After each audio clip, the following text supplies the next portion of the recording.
Welcome back to the Evansville Otters Pregame Show. I'm Mike Radomski. It's time now for the manager's report as we're sitting here with Evansville Otters manager Andy McCauley. And Andy, we'll start off with yesterday's game. A little bit of a wild one. It ended in a 2-2 tie with that light tower going out. What did you see during that game? I saw a lot of good things. I saw some better approaches at the plate. I saw a great at-bat by Scarduzio, situationally hitting. Move runners up. I did see some mistakes too that we're going to have to work on. Some situational hitting mistakes, as well as some cleaning house type things that we have to address and move on from. But every game's a learning experience. If you don't get something out of each time you play, you really are missing out. So you got to find what you need to work on. And it was the first time I've seen us in action, so it was a good day on that front. How do you think the boys responded to your first game out there as manager of the Evansville Otters? I don't know. I mean, I have nothing to base it off of. I never saw him play before, so it's kind of hard to gauge that. But I liked what I saw. I saw a lot of enthusiasm. I saw some nice plays. I saw some things we needed to tighten up on. I mean, we got a lot of work to do, but I did see some very good things out there and some promising things. But like I said, we got a long way to go. What are some of those things you're looking to tighten up on right now? I mean defense. There was a routine double play that we did end up turning, but we didn't make it look routine. We got to tighten up on our defense. Some situations there where there was some sloppy play and some sloppy at bats that we gave at bats away in good situations. We had bases loaded, one out, and we didn't get anything out of it. So there's some situational hitting things that need to address. You're not going to get it done every time, but you want to see the right approach and and execute, and then let the chips fall where they may. But it's a lot of little things, but overall, I liked what I saw. Andy McCauley joining us here on the Evansville Otters pregame show. How about Angelo Morales? He goes out there, throws 5 innings, and allows 2 runs. Yeah, he threw the ball well.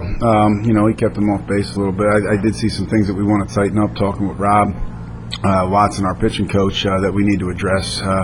A lot of, like I said, some clearinghouse things that we just have to address. Body language being one, and just who you go out. He walked a 9-hole hitter, hitting a $167 twice. And you can't do that. One in a big situation with runners on base, and he got out of the jam, but got himself in that jam by not going at the right guy. So a lot of little things: who to go at, who not to go at, and he did work himself out of some jams, which was good to see. But a lot of little things we need to address. But he threw the ball well.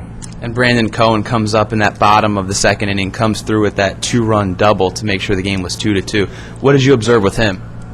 Well, I'll tell you, it was great base running by Greg Alexander. First of all, he's on first base, got a good read off the bat, be able to score from first on that was an outstanding job.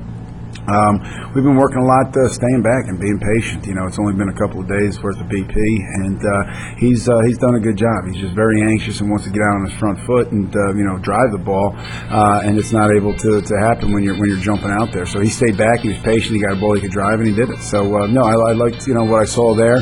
He did come up in a pretty big situation there with bases loaded, 2 outs, and ended up punching out. But it was a good at bat. He stayed back and foul tipped it to the catcher, but the pitch may have been up and away a little bit, but too close to take, and he had a good swing on it and just missed it. So even his at bat there was a pretty good at bat. So I liked his approach. I liked what I saw. Andy McCauley joining us here on the manager's report. How about today's game upcoming? You have to finish the first game before you work towards the second game. How tough is it to get into the right mindset going in saying that you're in the bottom of the 5th inning instead of the first?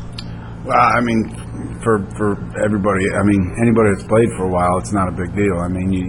You've been through this before. Some of our younger guys may not have been through this, but it's the same thing. It's almost playing a 4-inning game.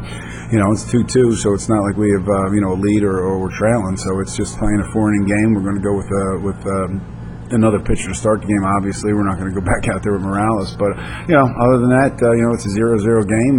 We're only getting 4 innings, so it's going to have to happen fast. But we'll see. Hopefully, we get this one settled in regulation, and we can move on to the second game. There's nothing worse than playing an extra inning game in the first game of a doubleheader. So we'll see what happens. But hopefully, we can. I think we're at first and second with 1 out. Hopefully, we can get a point across here and move on from that. If you look back on your first few days as an Evansville Otters manager, first game gets rained out, second game a light tower goes out. What's going through your mind when you see all of this flashing in front of you on the field? I've been in long enough crazy things happen on a baseball field. It's just we got weather you can't do anything about, and then it's not the first time a bank of lights has gone out on me. So it's kind of funny, it's humorous, but I don't look too much into it. And you look forward, you have the games today, you have one more before the All-Star break. What's it going to take here for the Otters the rest of the series? Well, I mean, we got to take one day at a time. I mean, we got a chance right here, realistically, to take 2 games, and that's the goal going in. But it starts with taking care of business in the first one. We got to get the first one and look on to the second one. But if we can get 2 here today, tomorrow, and then we can get some work done over the All-Star break. But right now it's one game at a time, one pitch at a time, one at bat at a time, and you can't really look ahead. You start looking ahead, you start missing the stuff that's right in front of you. So we just got to stay focused on the task at hand, and that starts at 5:05 today with the completion of the suspended game. Andy, thanks again for joining us, and good luck tonight against Lake Erie. All right, thanks a lot. That was Andy McCauley, the Otters manager. We'll be right back on the Otters pregame show right after this.